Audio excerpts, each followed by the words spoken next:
এইমাত্র ডাক্তার জাকির নায়েক এখানে এক বক্তৃতা রেখেছেন।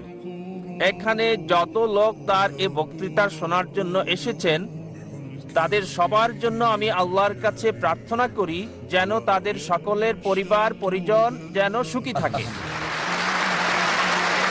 ঈশ্বর এখানে আছেন কেবলমাত্র ভালো কিছু করার জন্য, আর জাকির হোসেনও এখানে কেবলমাত্র ভালো কিছু করার জন্যই আছেন। আচ্ছা, আমি এখন, আমার নাম নারায়ণ ভেঙ্কটাশ আইয়ার, দাঁড়াইতে থাকি। আমি একজন হিন্দু, কিন্তু আমি কোরআনকে মানি, বাইবেলকে মানি, গীতাকে মানি। আমি সবাইকে সমান মনে করি, কিন্তু আমি ডাক্তার সাহেবকে এটা জিজ্ঞেস করতে চাচ্ছি যে শেখ, সৈয়দ, মোল্লা, পাঠান নাম কেন রেখেছে? ব্রাহ্মণ, ক্ষত্রিয়, চন্ডাল, শূদ্র নাম কেন রেখেছে? এটার উত্তর এখনই চাচ্ছি। ভাই প্রশ্ন করার আগে বললেন যে এখানে শত শত হাজার হাজার লাখ লাখ মানুষ এসেছেন আর কামনা করলেন সবার জন্য শান্তি। তারপর বললেন যে ডাক্তার জাকির নায়েক এখানে এসেছেন ভালো কথা বলতে, আর প্রশ্ন করলেন যে আপনি হিন্দু, তবে কোরআন পড়েছেন, বিশ্বাস করেছেন, বাইবেল বিশ্বাস করেন, বেদ বিশ্বাস করেন, আর প্রশ্ন করলেন যে কেন এই সব পাঠান, শেখ, মোল্লা, ব্রাহ্মণ, ক্ষত্রিয় ইত্যাদি। এখন আপনার প্রশ্নের ব্যাপারে বলি, কেন এই সব পাঠান, শেখ, মোল্লা? এগুলো পারিবারিক নাম। শুধুমাত্র একজন লোক শেখ অথবা মোল্লা বা পাঠান, এগুলো একজন থেকে শ্রেষ্ঠ করেন আরেকজনের উপরে। কোরআন বলছে সূরা হুজুরাত অধ্যায় 49 আয়াত 13, يا أيها الناس إنا خلقناكم من ذكر وأنثى وجعلناكم شعوبا وقبائل لتعارفوا إن أكرمكم عند الله أتقاكم إن الله عليم خبير। হে মানব জাতি, আমি তোমাদের সৃষ্টি করেছি এক জোড়া পুরুষ এবং নারী থেকে, আর জাতি এবং গোত্রে বিভক্ত করেছি যাতে করে একে অপরকে চিনতে পারো, একে অপরকে ঘৃণা করবে না। সেই বেশি সম্মানিত আল্লাহ সুবহানাহু ওয়া তাআলার কাছে যার রয়েছে তাকওয়া। বিচারের মাপকাঠি আল্লাহ সুবহানাহু ওয়া তাআলার কাছে। এটা লিঙ্গ না, জাতি না, বর্ণ না, বয়স না, সম্পদ না, সেটা তাকওয়া, খোদাভীরুতা আর সৎকর্ম। কেবল একজন মোল্লা বা খান পরিবার বা শেখ পরিবারে জন্মগ্রহণ করলেই সে জান্নাতে যাবে না। তাকে জান্নাতে নিয়ে যাবে তাকওয়া, সৎকর্ম, ন্যায়পরায়ণতা। এটাই ইসলামিক দৃষ্টিভঙ্গি। আর হিন্দু দর্শনে বেদ বলছে সর্বশক্তিমান ঈশ্বর মাথা থেকে সৃষ্টি করেছেন ব্রাহ্মণ, বুক থেকে ক্ষত্রিয়। ব্রাহ্মণরা উঁচু জাতের, ক্ষত্রিয়রা যোদ্ধা জাতি।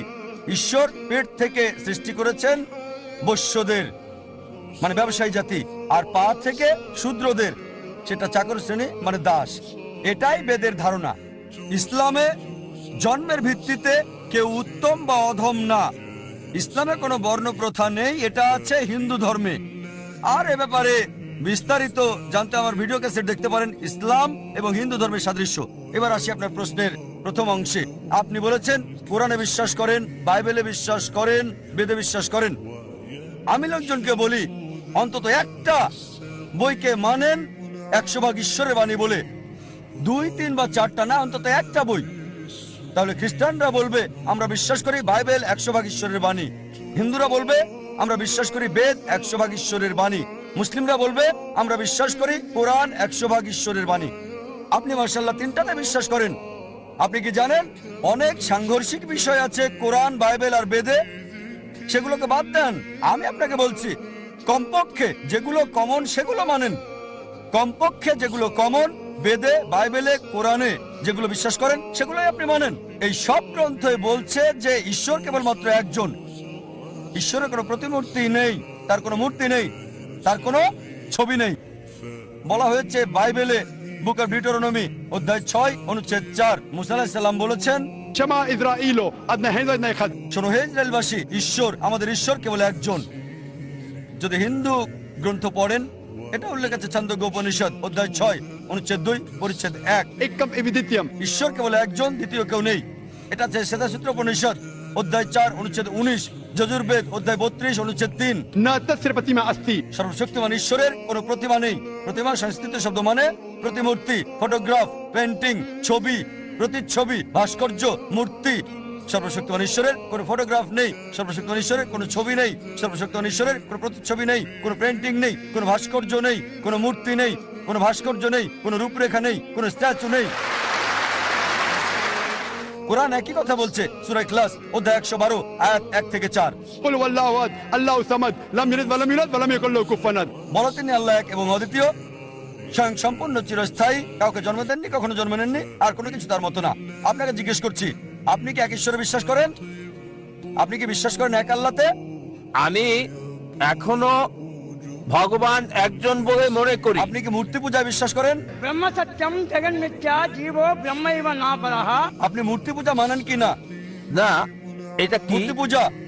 আমি মূর্তি টূর্তি মানি না, মাশাআল্লাহ, মাশাআল্লাহ। আমি রূপরেখা মানি না। ভাই এক ঈশ্বরে বিশ্বাস করেন, মূর্তি আমি পূজা বিশ্বাস করেন না? আমি আল্লাহ বললে বললে পাপ মুছে যায়, লা বললে পাপ আসার সুযোগ পায় না, তার নামই হলো আল্লাহ।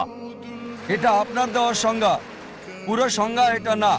রা বললে পাপ মুছে যায়, মা বললে পাপ আসার সুযোগ পায় না, তার নামই হলো রাম। রাম কোনো মানুষের নাম নয়, মানুষের আকার আকৃতি নয়, আকার আকৃতিওয়ালা কোনো কিছু ঈশ্বর নয়। ঈশ্বর শুধুমাত্র বিশ্বাস, আস্থা, এক সত্য। একটা উদাহরণ, দৃশ্যমান কোন ঈশ্বর কেবলমাত্র শান্তির কথা বলে। আপনি এক ধরনের ঈশ্বর, ডাক্তার জাকির হোসেন এক ধরনের ঈশ্বর, যার আহ্বানে এত লোক এসেছে। আপনি যা বললেন আপনার বেদে লেখা আছে, ঋগ্বেদ বুক নাম্বার 1 হিম নাম্বার 164 অনুচ্ছেদ 46। एकम सत विप्र बहुधा वेदांते। ঈশ্বর এক, সত্য এক, তবে জ্ঞানীরা তাকে ডাকেন বিভিন্ন নামে। আপনি বললেন ডাক্তার জাকির নায়েক ঈশ্বর। ডাক্তার জাকির নায়েক ঈশ্বর না, ঈশ্বর হতেও পারবেন না। আমি ঈশ্বরের সৃষ্টি, আমি আল্লাহর বান্দা, আমি আব্দুল্লাহ, আমি আল্লাহ না।